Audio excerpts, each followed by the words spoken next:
Hello, everyone. Welcome back to the Gouda GP podcast. Today, we'll be giving our reactions for the 2025 Hungarian Grand Prix. I'm Bradley, and I'm joined by Billy. How are you, man? I'm good, mate. I'm glad to have someone back with me because, oh my gosh, I just want to discuss Formula One. I don't want to talk at my camera again. No, I mean, it's good to be back. Obviously, I've been away for the past two podcasts. I've been on holiday with family up in Yorkshire. It was really nice. But the main focus is the sports. We are now at summer break, which is sad, but we have plans. Don't you worry, we will keep you entertained with F1 filled goodness. But today we've got to react to what I would possibly say is the most boring race of the season so far. Ooh, really? Yes. I don't know if I can agree with you on that one because I've got quite a few talking points here. I But in don't know terms if of I can actual agree with that statement. racing, literally nothing Oh happened. no! Oh no! It was a snore fest. And compared to Monaco, which we know is going to be boring, we at least had the Mm, intrigue of what will the two stop do. We yeah. don't have a mandatory two stop in Hungary, so we didn't have that sort of, oh, what will this do? Maybe we should have had a mandatory two stop in Hungary. I'm sure one person would not be very pleased if that had been a rule. But there we go. But yeah, so that's just, my thoughts. Compared to Monaco, I always enjoy the strategy aspect of Monaco, and just obviously how on the limit you are at Monaco, where we don't have that quite as much at Hungary. But Yeah. yeah, I can see why people go, oh yeah, Monaco, boring. Yeah, for sure. Like this place is like Hungary is described as Monaco without the barriers. I've heard that numerous times, but this race really solidified that for sure. As much as I think it wasn't the most boring race of the season, I do definitely think there is there wasn't much going on, and I think the stuff I do have to talk about was kind of yeah. I feel like we're very lucky to have these things to talk about in this race because it quite easily couldn't have happened for most of these. Yeah. I mean, also coming off the back of Spa, which was also quite dull. It's not great. Yeah. It's not a great way to lead into the summer break. But if this is the sacrifices that have to be made for Nico Hulkenberg to have his podium in Silverstone, yeah, it's one of those. I'll live with it. Look, we'll do many things for a Hulkenberg podium, and this is something we're happy to deal with. Exactly. Right. Shall we move on then? Get Yeah, let's into get it. into it. Now, I've got the talking points because Bradley, as discussed before the podcast started, said there is no talking points. So I've got the talking points today.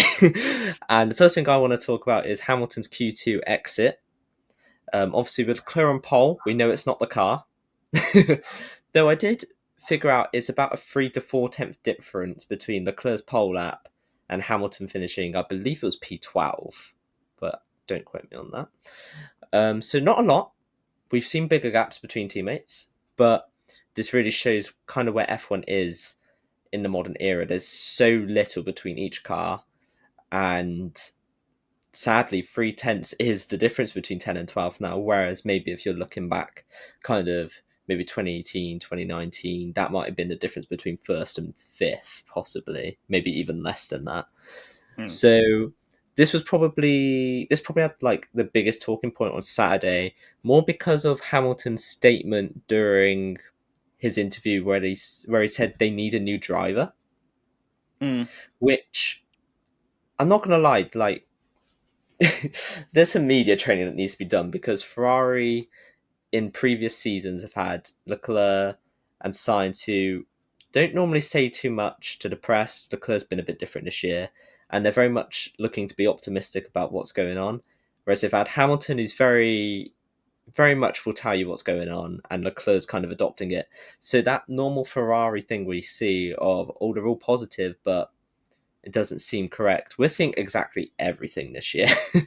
um, and yeah, I mean, Hamilton down in the dumps. I don't think I've ever seen a driver say that they need to be replaced before in a media interview. What was your thoughts on this, Bradley? I mean, I've spoken about this obviously with family quite a lot over the weekend. I mean, obviously they're quite big supporters of Hamilton and believe, like, look, he's still very capable of winning races and winning a championship. He just isn't getting the car that he deserves. And whilst to a point, yeah, maybe, I think obviously with Leclerc on pole, the car was there, at least in qualifying trim. It's just Hamilton is getting older. I mean, I know we're seeing Alonso do things in that Aston that someone at his age probably shouldn't be, Yeah, but age does take a toll, and for most people, even at the age Hamilton is at now, this is quite unheard of. yeah, So I think it's a reality F1 fans have to accept that Hamilton has taken a step back in terms of pace, but I think give him an opportunity and he'll make the most of it.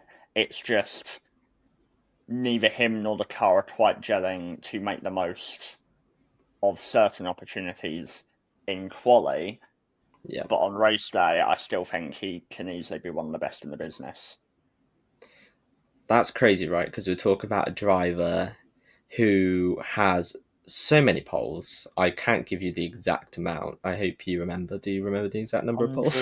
105, I want to say. That's a lot of poles. So this, like, Lewis is not, and there has never been a slouch in qualifying. So yeah, I mean, you can't say, oh, this is kind of how his career's always been. Like, this is new. And when you say to someone 2025 has kind of been a qualifying championship, because it has been, I would say qualifying's decided more than any race this year.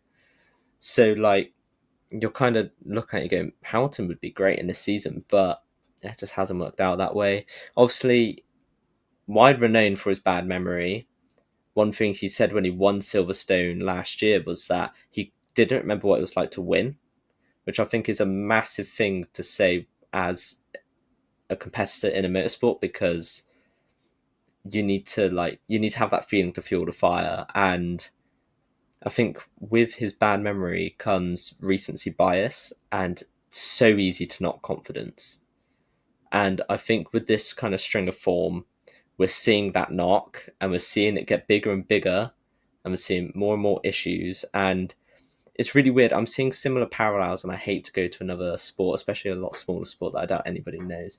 But you see this in motocross with there's an MXGP champion, European motocross champion, Jorge Prado. He's just moved teams and he's come over to the American series, and he has been subpar. Let's just say that he's finished a couple of times outside the points, and that's 20th.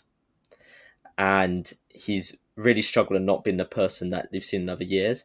And I'm seeing such similar things where their teammates are doing fine on the bike or car that are given, and then the knock of confidence has just snowballed into more and more issues. And there's a question mark on what it could be in both senses. And I think Lewis is just having one of those where it's just like there could be so much more to what's happening than what we can see. Is it he just isn't gelling with this Ferrari? Obviously, first time he's had a Ferrari powered car.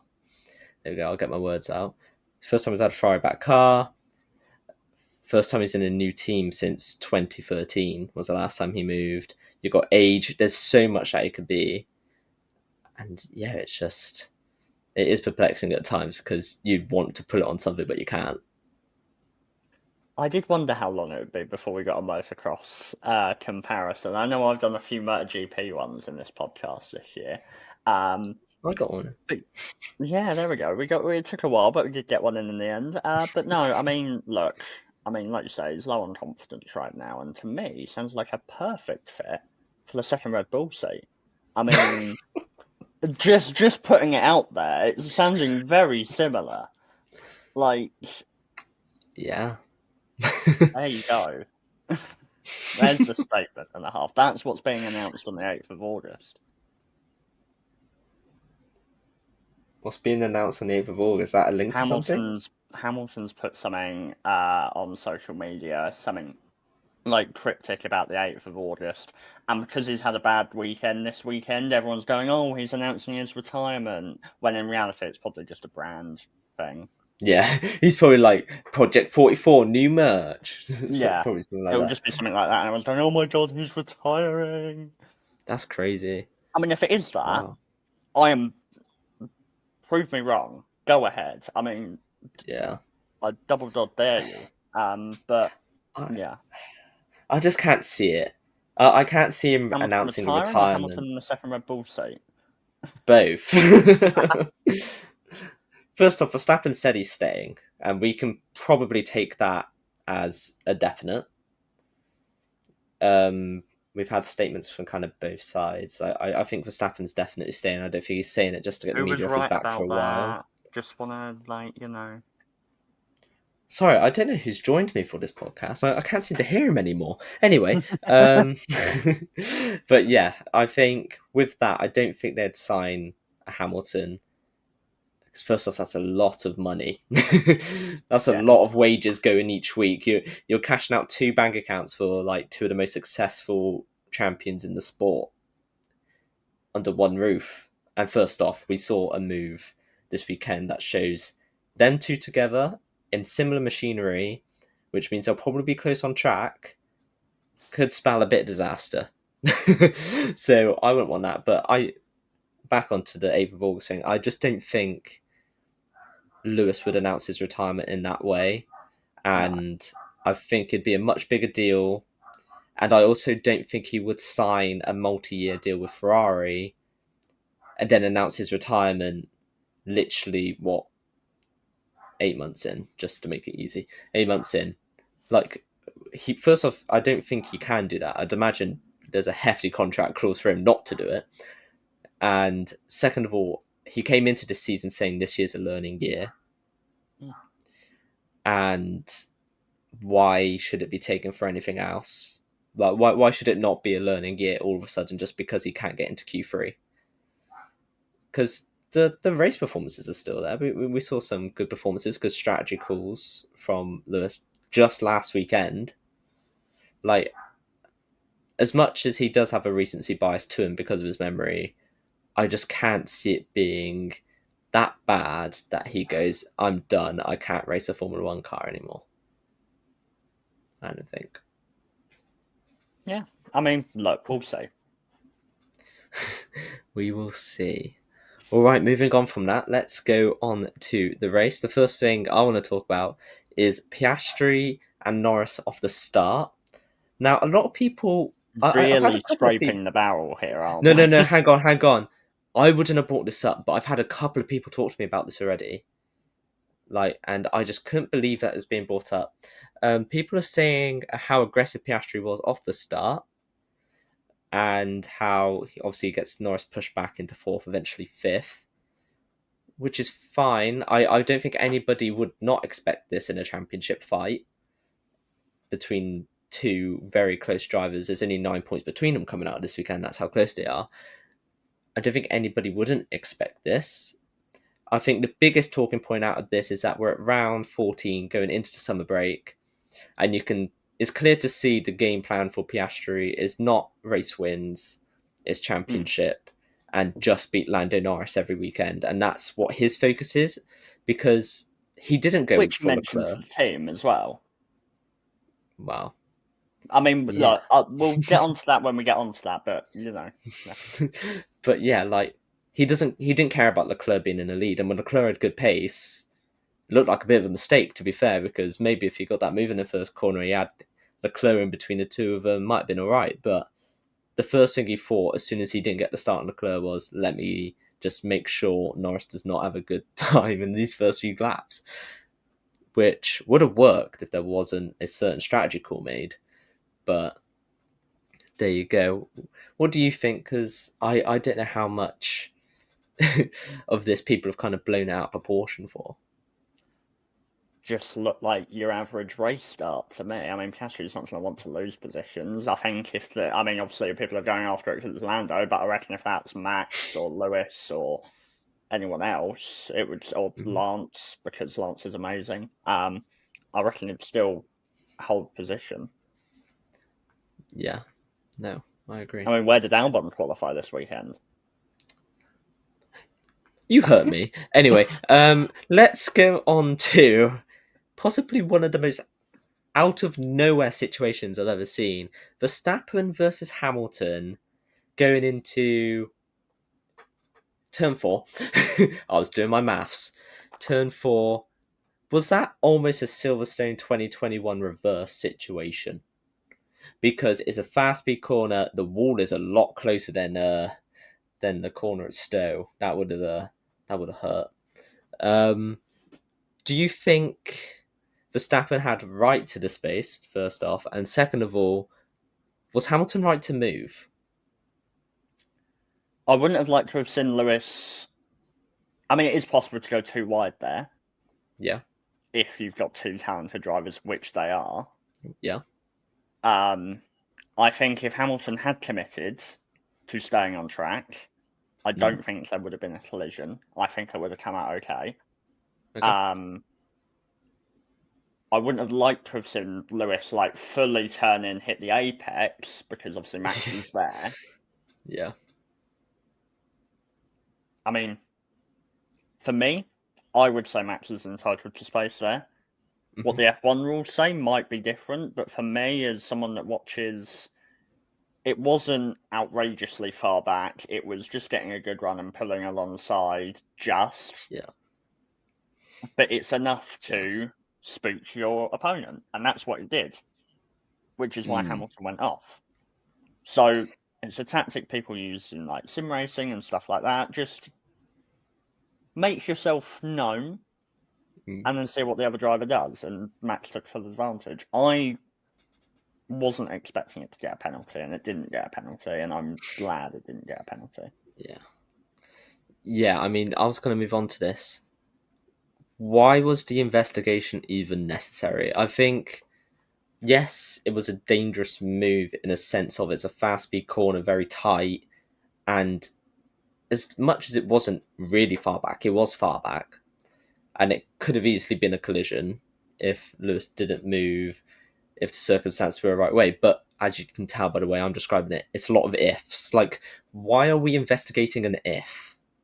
Like, why is that something that the FIA are talking about? Because if it didn't cause a collision and Hamilton just went off because Verstappen was on the inside of him and there was no collision, what's wrong with that? You could easily say Hamilton just ran off. Like, that isn't No, I think the easy for the investigation rule was to be about like, forcing another why? driver off the track. I was fine with the investigation because it would eventually. It was very stringent, but that's what they were investigating.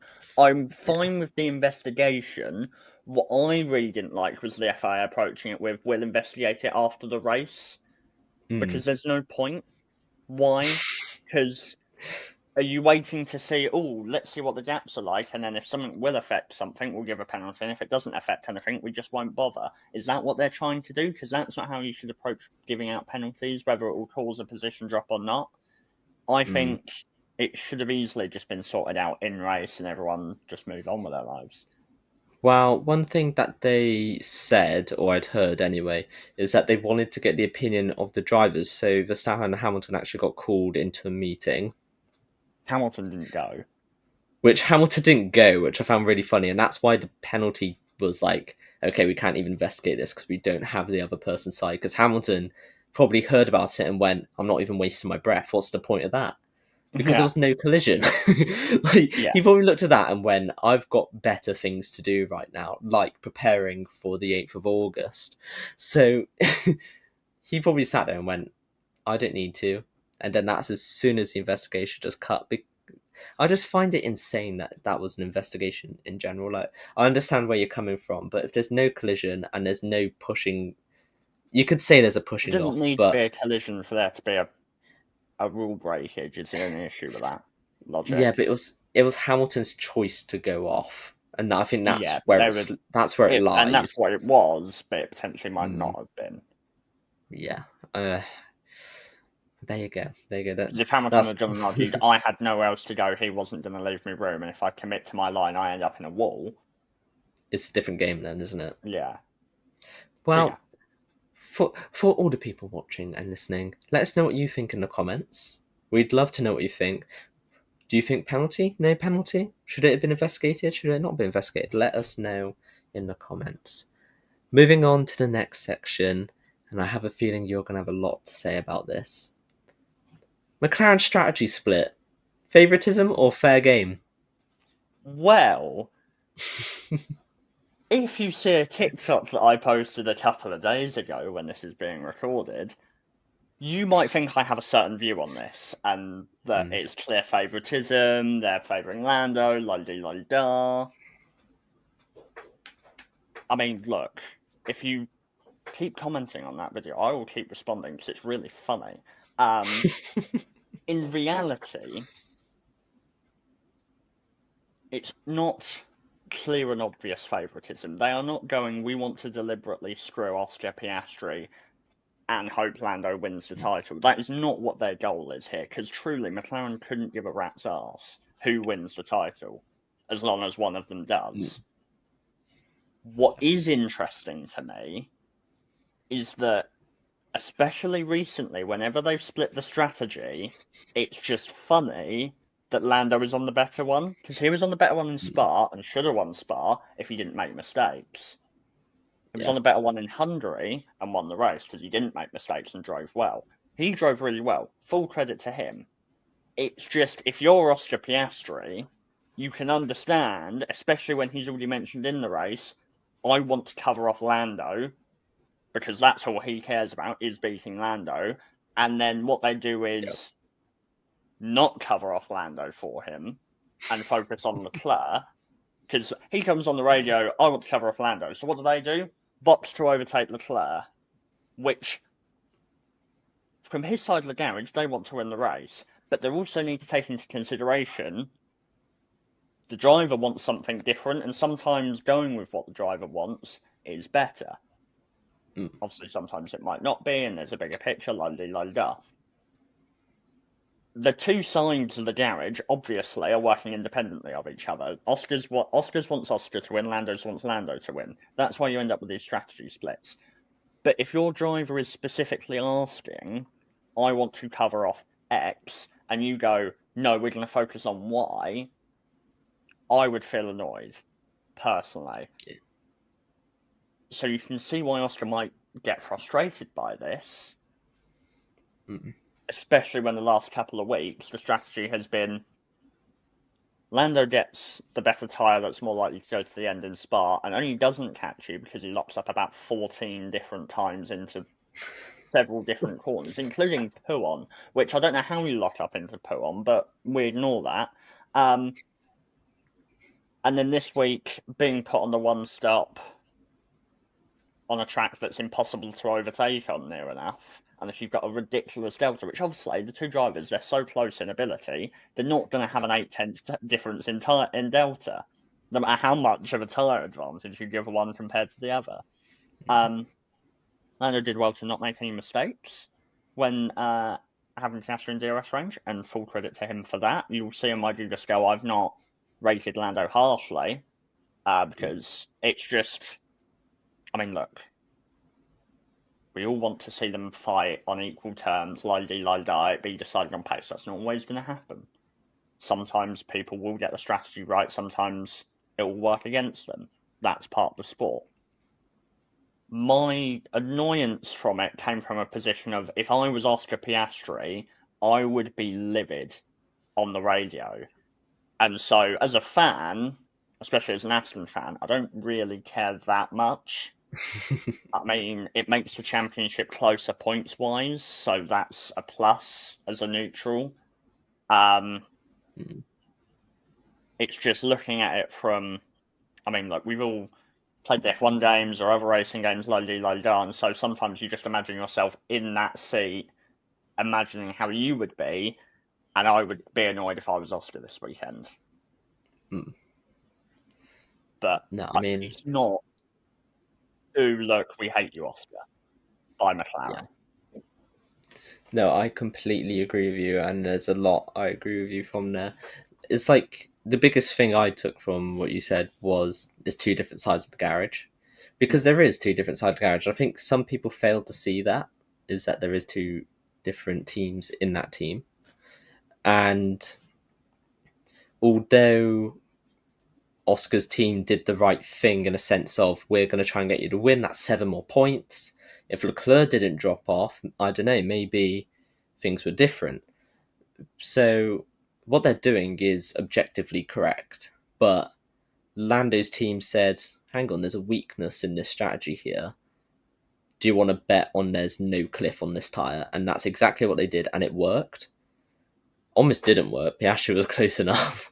But I don't think there's any favouritism in there. As much as you'll see it, as much as media will go, oh, Zach Brown can't manage the team correctly and all this, like he's struggling to manage 2 number 1 drivers as he loves.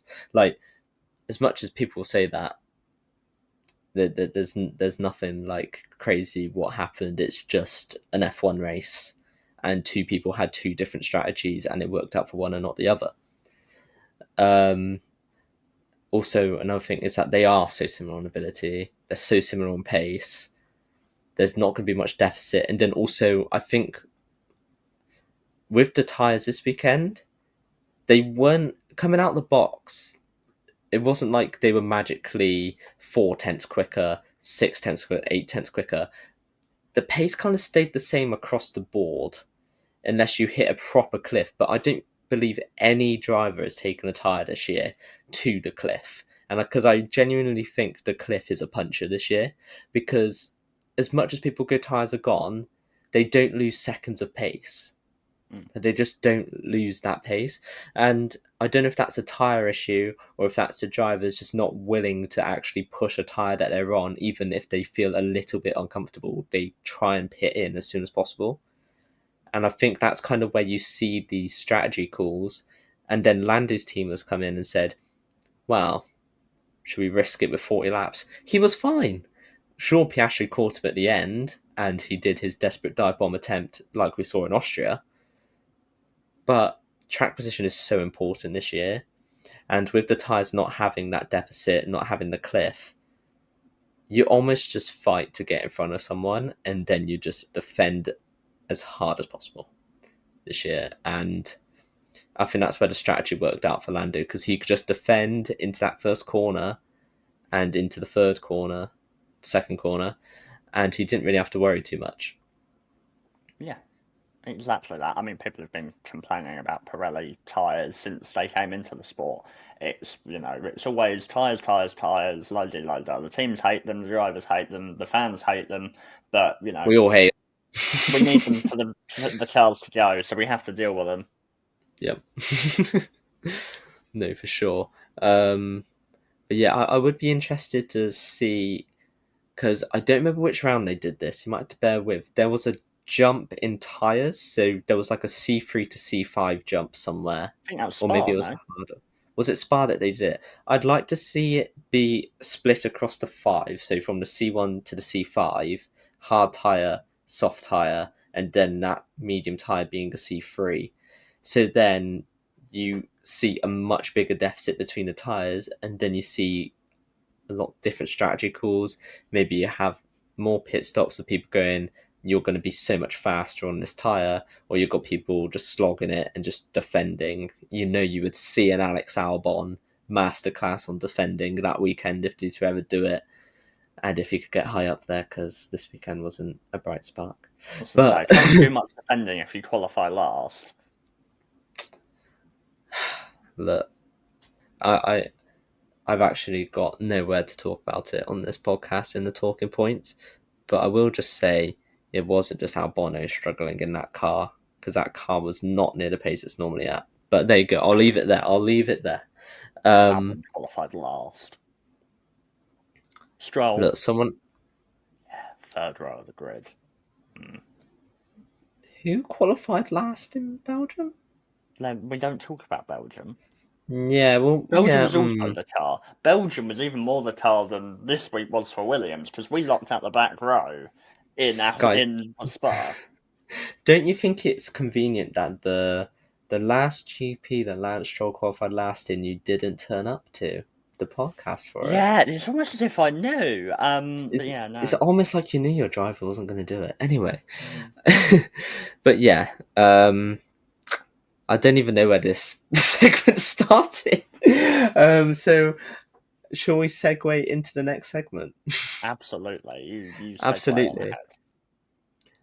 Leclerc's pace drop off. Obviously, we've talked about the tyre drop off not being too much. Now, we saw a bigger drop off this weekend, and that is a Ferrari. Now, I've seen links to a possible plank wear issue. That could have been Yes, it. no, I saw this as well. I saw that apparently if he kept pushing as hard as he was, they were getting disqualified. So essentially, he just had to massively slow down in order to not get DSQ'd. You know what, though? If Leclerc won and he got DSQ'd, that would be like. It would be the most The Ferrari thing to memes I happen. could make from The, that. the memes on it, like, the TikTok would have popped off. And it would have been the Well, it's most not going unlucky to thing for now Leclerc. anyway, but you know. But yeah, so yeah, this drop off was crazy because he was really good to start the race, Mm, and people going, "Hang on, this Ferrari has race pace," and of course, there's something to affect it. It's the plank. Obviously, this led to Russell catching up to where we saw some interesting moves. But before we go on to that, I think if Russell didn't catch up to him and this pace dropped off, the McLarens just zoomed on through, people probably wouldn't have noticed it. But it's the fact Russell just steamrolled towards him in that kind of couple of laps. I don't actually know how many laps it was, and you could tell Leclerc was pissed. You could tell how annoyed he was, and possibly the craziest defense I've seen from him in his career. I've never seen him move under braking that violently, and I mean, we could have seen a Verstappen Hamilton from last year where Russell gets lifted into the air through the back tyre so easily from the way Leclerc moved under braking. I mean, one of the last drivers I'd expect it from. Like, what did you think of that crazy Russell Leclerc battle? I mean, just speaking about just more about the Leclerc's pace drop off before I move on to that, it's just funny to see obviously him being on the radio like, look, I could have managed this a different way if you hadn't done what you've done and la la la. It's just interesting to see what that means. Like, would have not pitting him meant he somehow didn't lose that pace? I don't know, but there we go. It's really interesting, really disappointing for him. And I think I saw a stat that he's now only won one of his last like 15 pole positions. I mean, he has so many pole positions and yet so few wins. It's just crazy. Mm. Um, but yeah, the Leclerc Russell fight was an interesting one, probably the highlight of the race, just because nothing else really happened. Um, the first one, again, dodgy. The second one, the one that Russell actually gets passed on, I was almost certain they were going to crash. Yeah. And I don't think the 5 seconds was enough, personally. I think a 10 seconds was a more appropriate penalty. I mean, obviously, Mm. we go back in the day, like the early 2010s, like Hamilton's McLaren days, and people were getting like drive-through penalties a lot more regularly than they do now. And it's interesting to see if the penalties nowadays aren't enough of a threat because the Yeah. penalty points were introduced to try and stop this sort of behaviour, but that doesn't really do a whole lot. So it's interesting to see if we maybe need to make a return to harsher penalties and penalties that genuinely ruin your race if you get them. But I mean, I wouldn't be against it. It would make things more interesting. But yeah, I don't think 5 seconds was a harsh enough penalty. Interesting about the penalty actually, because I think Alonso was kind of too far back that any penalty would have been kind of not enough for him to lose anything. Mm. Um, But that's what I mean. A yeah, penalty doesn't have that's to an interesting lose point. something for it. It still needs Yeah, to it be just appropriate. needs to be enough to scare them from doing this sort of thing. Yeah.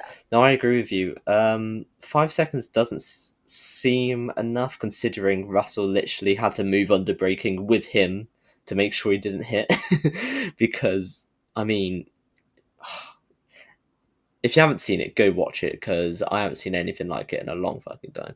Um, so yeah, I mean, yeah, I would agree with you on that. I don't think it's enough, and I think the way around it, maybe not harsher penalties because I think they've made a movement on trying to make them harsher.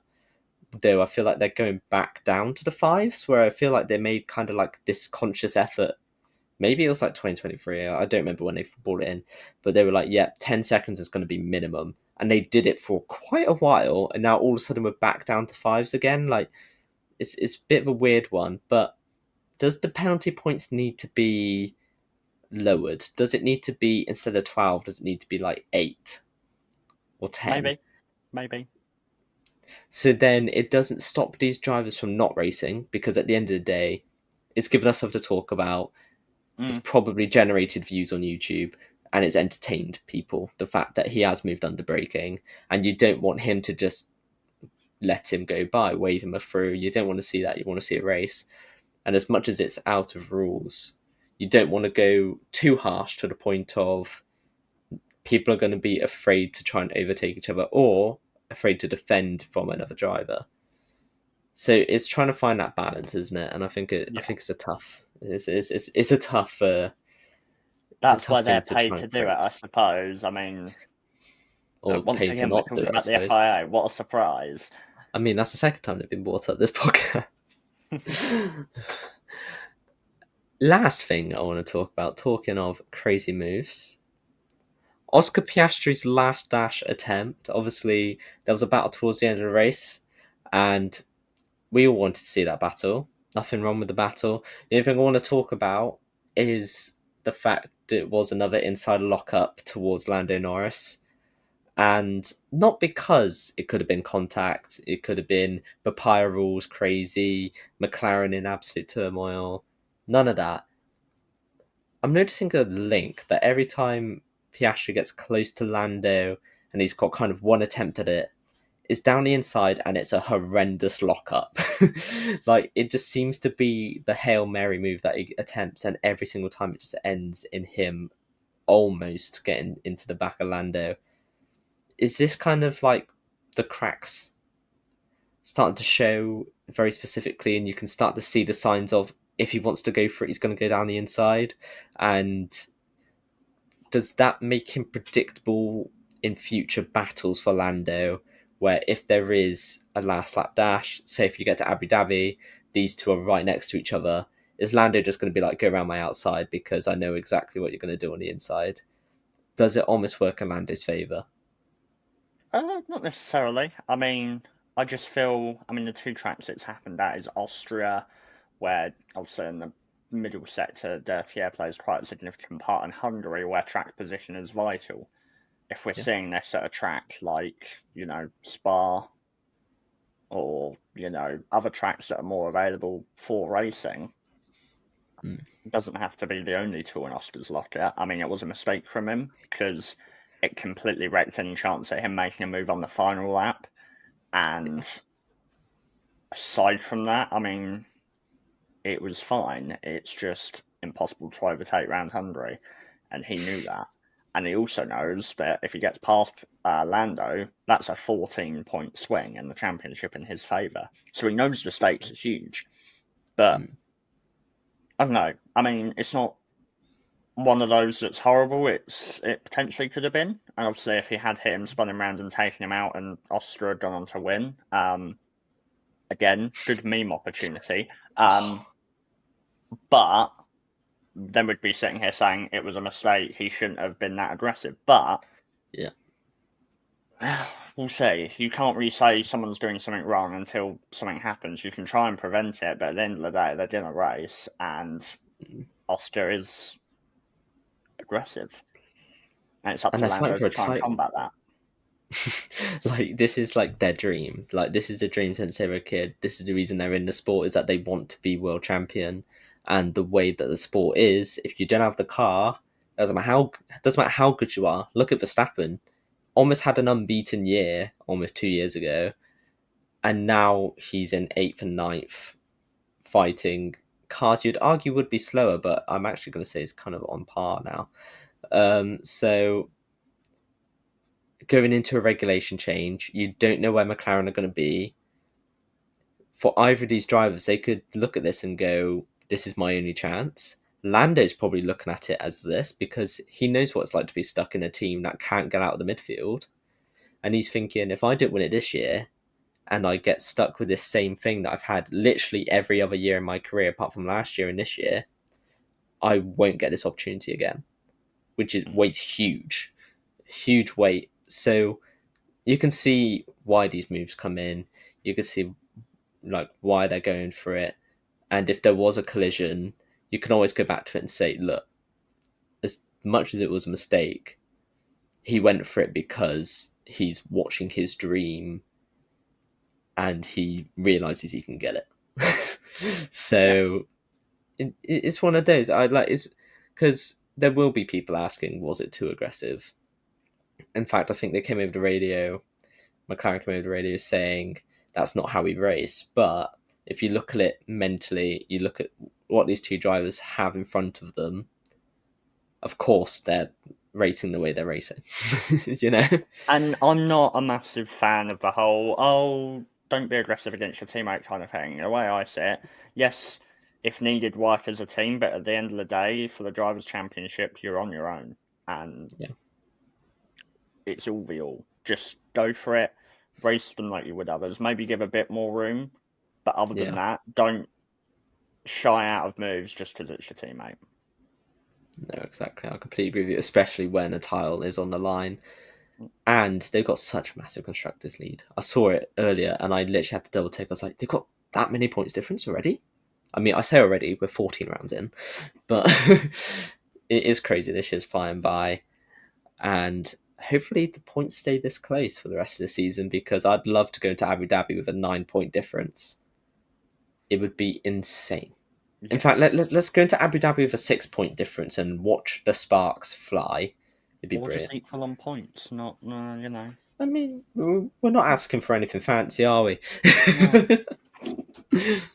All right, with that is everything to talk about from the Hungarian Grand Prix. So we're going to move on to the Gouda scale now. I am seeing a few differences, which is quite interesting.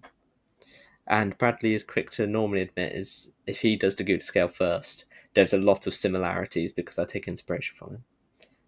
He did it first this time out, and there is a couple of huge differences, possibly the biggest we've had all year. Ooh. So let's go into it. So Lando Norris, we both agreed on a 9. This isn't a good start. Yeah, there we go. Oscar Wonder where you got that also, idea from. we also agreed on a 9. I've got reasoning for that if you need me to back it. Max Verstappen, Bradley gave a 3. I gave a 6. Averaging out to, oh gosh, why didn't I do this maths before? What? Hang on. 4.5. 4.5. Okay, nice. Yuki Tsunoda, we both agreed on a 3. Leclerc, we both agreed on a 9. Hamilton, Bradley gave a 1. I gave a 3. How? For Russell, Bradley gave a 7. I gave an 8. Antonelli, we both agreed on a 3. For Alonso, Bradley gave an 8 and I gave a 10. For Stroll, Bradley gave an 8, I gave a 9. For Albon, Bradley gave a 3, I gave a 5. He qualified last. Zip it. For Sainz, Bradley gave a 5 and I gave a 6, averaging out to a 5.5. We both agreed on 2 for Gasly and a 3 for Colapinto. And then we also agreed on the harsh drivers as well with Ocon and Behrman with a 4.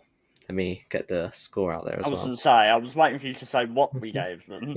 Can you give the number, please? For Hadjar, Bradley gave a 6. I gave a 7, averaging out to 6.5.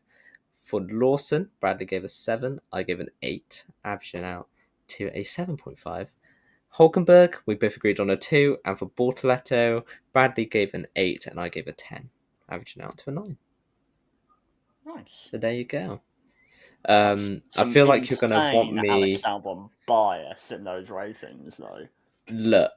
I would just like to point out, I gave Lance lower than you did. So, you know, can't accuse me of bias. No. I'm not going to go there. But what I am going to say is that Albon made that back in the race because him and Sainz finished next to each other. He's still and second of all, that absolutely nowhere in the race. And second of all, that Williams was absolutely nowhere this weekend. Both of them struggled. I wouldn't say Sainz had a glittering weekend. And I feel like that car was nowhere. He was slower than both Alpines. Look, there's reasons. I think maybe the biggest difference was Verstappen with a 6 and a Yeah, 3. Verstappen getting a 6 is crazy. Now, I give it Verstappen a 6 because as much as it wasn't his standard, you look at where his teammate was, he's Only a doing tenth all and a right. half slower in quali, by the way, and still got knocked out. Only a tenth and a half slower. Yeah, it was mega unlucky in for Yuki UK. because in But Q1 Max was like P12, and then it, I did see Q1 and I saw Verstappen there and I was like, what's he doing there? yeah, no, I mean the Red Bull wasn't quick this weekend by any means, but I feel like this Mm, is more of a one-off in terms of pace. I expect Max to be right back yeah. up there after the summer break. It's just you can't say Mm, that he had an above average weekend when he finished the race down in P9. I'll agree to disagree on that one. Anyway, let's move on to driver of the day. Who have you gone for? That is a brilliant question, as I now racked my brain to remember who I did. I believe I put Alonso. I'm assuming this was Aston bias. Yeah, so I put Alonso. Yeah. I mean, qualified P5, like best of Mm. the rest, aside from, Russell, Leclerc, and the two McLarens. Um, really strong weekend all round. I mean, missed FP1 due to getting old. Uh, is the only way I can describe that. I saw the article and I was like, great. So one of our drivers is just aging and Mm. finally deciding to show age since he's turned 44. But then came back in FP2, saw the car was and was like, well, no, I am getting in that car. I don't care. I genuinely believe that if that car had been like P18, P19, and FP1, it would just said, yeah, Djokovic can have the car this weekend. No, I don't doubt that, you know. Because that's the I type of could see it. character Alonso is. I can 100% see it. But yeah, no, really strong weekend. Once they beat his teammate, they're now level on points. Alonso ahead because of better results. Um, but yeah, no, it was a really strong weekend for Aston Martin as a whole. Which, by the way, I want to talk about Alonso's comeback real quick. It wasn't too long ago we were going, is this guy going to score points this year because he seems so far off it? And we were saying about how good Lance has been The and how car was so opportunistic far he has off it as been. well, to be fair. And in some Yeah, races, still is so far off it. exactly. And it's impressive that Alonso's been able to make that deficit because what Lance did at the start of the season is impressive. And Mm, as much as I don't give him the dues, sometimes he does deserve, as much as I hate to admit it, that is a difficult amount of points to breach back when your car is not there, you know? So fair play to Alonso. Once again, yeah. showing why he is one of the best drivers on the grid, even at 44, and Mm. even when he doesn't have an FP1 practice session. I mean, So, now the car is sort of at that level where it can challenge for points. I was yeah. expecting that gap to slowly shrink and eventually Alonso to outscore him by a fair amount by the end of the season. Mm, Because Alonso will just keep pumping in these top tens that we probably shouldn't get, that Lance won't achieve. But when the yeah. car's there for both of them to score points, Lance has again delivered. He's done it, yeah. Fair play to him. Now, my driver of the day, I've gone for another green car. I've gone for Gabby Bortoletto. Yep. So, what a great weekend he's had. Now, obviously, we've seen that Kick Sauber get good performances like this one. I believe it was P6. Yes. So, he's done a great job. First off, as a rookie, he's done a great job. And I think the biggest reasoning for why I've given him driver of the day is where Hulkenberg was compared to him. Mm. Obviously, Hulkenberg did not have a good qualifying. He did well to make the overtakes considering the train that was the Hungarian Grand Prix. But he was nowhere near Bortoletto. Bortoletto ran a great race, got in the middle of the two Astons, which you would argue was quite a feat this weekend because they did look good. They did look good. So he's done a great job there. And we're seeing him come into form. We're seeing the driver I think everyone was excited to see this year because as much as we knew he was going to be in the Sauber, we were like, we want to see the flashes, and we're seeing those flashes, and they're really consistent. And he's doing a great job at the moment. And big up Bortoletto. I can't wait to see him in an Audi car, and I hope that Audi's quick. There we go. So, moving on to Under the Radar then. Now, we've both agreed for Under the Radar because as much as I wanted to think of someone else, I would have been lying to myself and lying to you guys. We have agreed on Lance Stroll because the plaudits went to Alonso. I think you've got to agree there. Like the good performance of Aston Martin, the TV people all went, look at Alonso in P5. This car was last on the grid literally a week ago.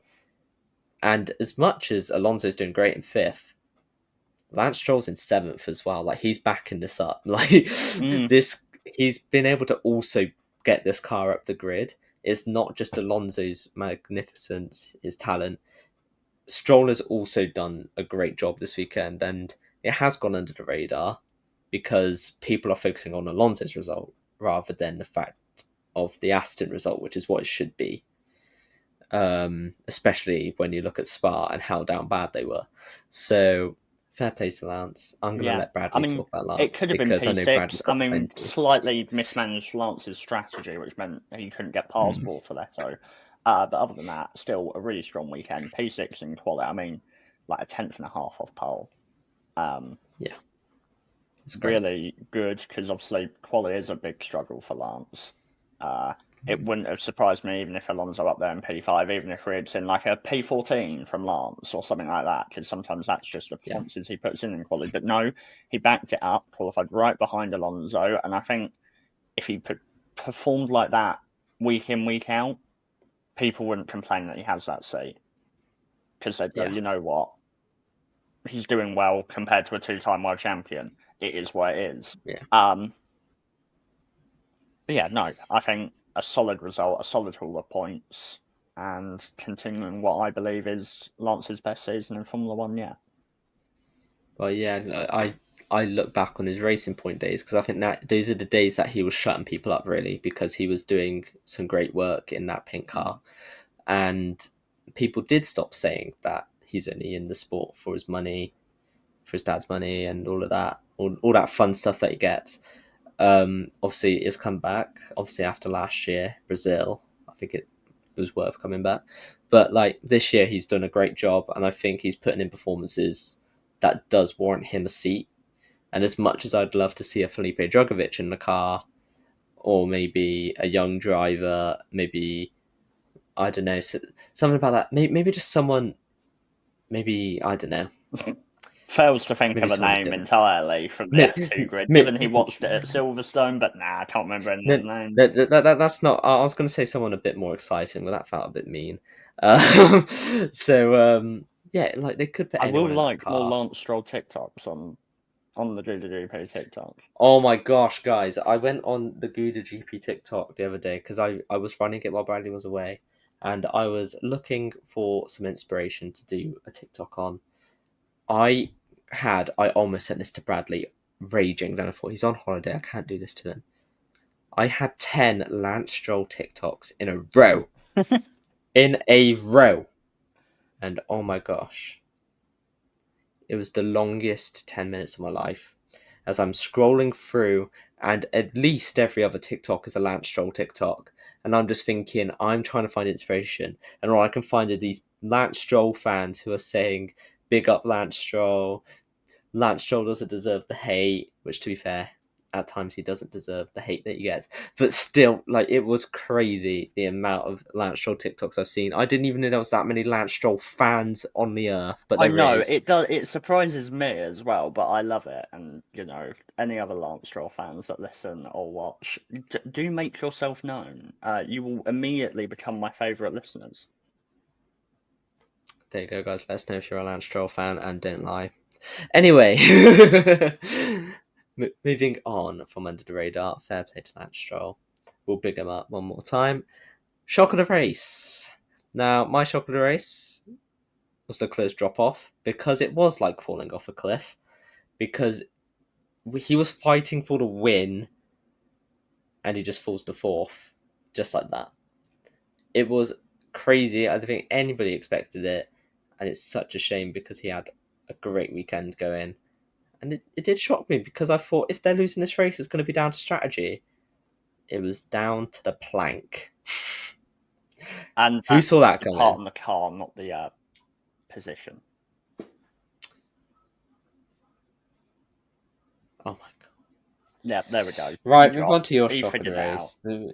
Bless his Move on to your heart. shock of the race, It takes please. him a Move while, on. but Move on. he figures out my jokes eventually. I'm blonde under this hat. You can't blame me. Anyway, move on to your shock of the race. So my shock for the race was how Lewis was absolutely nowhere all weekend. I mean, I predicted him on the podium, and couldn't have been more wrong. It was really surprising. It's a track he goes really well at, and just nothing. No hope, no inspiration, just slow. Looked more like Lance than Lance did. It was painful to be a Lewis Hamilton fan this weekend. It was a tough one. You now know what it's like. Yeah, but the highs are highs and the lows are low. I don't think he had the highs a Lewis Hamilton fan has had as a Lance Stroll fan. Unfortunately not. I mean, I cling onto Turkey 2020 qualifying desperately. And also just secure 2020 with the Perez win, as as a fan of the team as well. I do need to rewatch that at some point. We should go watch along of that for the vibes. A watch along. No watch. Oh, I like that actually. That's a good idea. Let's over the winter break or summer break when we're bored and just want to watch F1. It's a great idea. I like it. Put it in the books. There we go. You might see that one time. Let's move on to the predictions standings. Now, it's been a while since we mentioned this in the podcast. I was going to say, I haven't heard this in a while, so I have no idea. No. Have you worked it out, including Spa and like the race before? Yes, don't you worry. I've been keeping up. Now, I have been putting the graphics in. If you watch YouTube videos, you can see the graphics. So you would know going into this weekend, I've got 45 points. That's wrong. 44 points. Great start. I'm filled with confidence. Hang on. Including the Spa predictions where you screwed me out of 2 points. Like, do I have my 2 points back that I earned? Yes, you do have your 2 points. Okay. I didn't screw them up. You posted a TikTok saying I got it wrong. That was only on the TikTok. And I immediately VAR'd fact checked you and DM'd you whilst I was on holiday. He was so quick hang on a minute, that's not right. Anyway, the points going into this weekend was 44 to me and 42 to Bradley. Coming out of this weekend, we tied on points. Now, I got the short Q1 exit with Pierre Gasly and Best Constructors, and Bradley got Lando Norris winning and Oscar Piastri finishing second and the Best Constructor. So we both score 3 points, which updates us to Bradley on 45 and me just about keeping the lead into summer break with 47. But it's all to play for. There is 2 points in it. That can easily go, and I can't believe there hasn't been a bigger lead.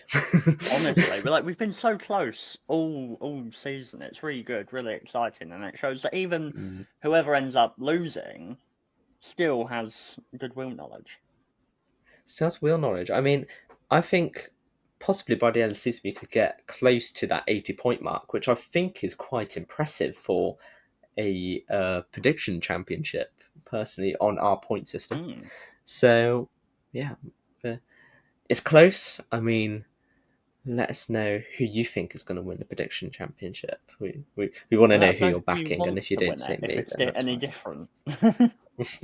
Yeah, who do you think is going to win it, and who do you want to win it? And we won't take any offence. No, I just might dislike your comment on TikTok if you don't say me. Can't blackmail them. Anyway. Oh, God. And with that, we've come to the end of the 2025 Hungarian Grand Prix reactions. Thank you guys so much for listening or watching. And we will see you next week. As much as there's a summer break, we're not stopping now. And you will have some fresh content from us. Obviously, no reactions or predictions in terms of races. But you'll see some interesting content from us, hopefully, and we hope you tune in. So thank you guys so much for listening /watching, and have a good day. Ciao.